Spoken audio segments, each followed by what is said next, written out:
BNP আগে পরে যতবার ক্ষমতায় আইছে মাশাল্লাহ সে সময় কোনো সমস্যা ছিল না, কিন্তু এই বছর একটা সমস্যা আছে এবং সমস্যা হবে। আগে তো তাদের প্রতিদ্বন্দ্বী ছিল খাই খাই পার্টি, তারাও খাইতো এরাও খাইতো, কারোর খাওয়া দাওয়া নিয়ে কোনো সমস্যা ছিল না, কোনো কথা হইতো না।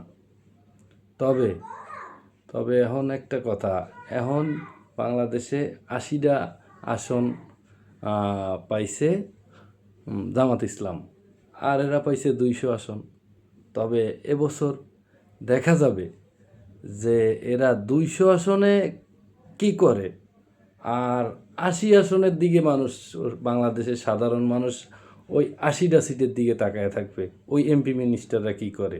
তাইলে এর ধরা খাবে যে এরা কত দূর খাইছে আর এরা কি করতেছে। একটা সময় দেখা যাচ্ছে যে সাধারণ মানুষ একটা সময় এদের দিকে খেয়াল করতে করতে এদের দিকে এমনভাবে ক্ষিপ্ত হবে, একটা সময় এমনভাবে শট দেবে, হয় বঙ্গোপসাগরে যাবে নয় দিল্লি চলে যাবে।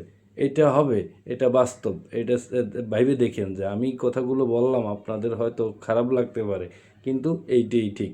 এবছর ওই ৮০ আসনের দিকে তাকায় থাকবে মানুষ, যে ৮০ আসনে কতটা চাঁদাবাজি হচ্ছে, কতটা তোলাবাজি হচ্ছে, কতটা খাইদাই পার্টি কী করতেছে। ওইখানে খাইদাই হবে না, কিন্তু এই ২০০ আসনে তো খাইদাই হবে। এদের আচার আচরণ এখনই দেখা যাচ্ছে যে উড়িয়ে এসে জুড়িয়ে বসা মানুষগুলো কিভাবে কি করতেছে, কিভাবে কি কথা বলতেছে, এইটাই বাস্তব।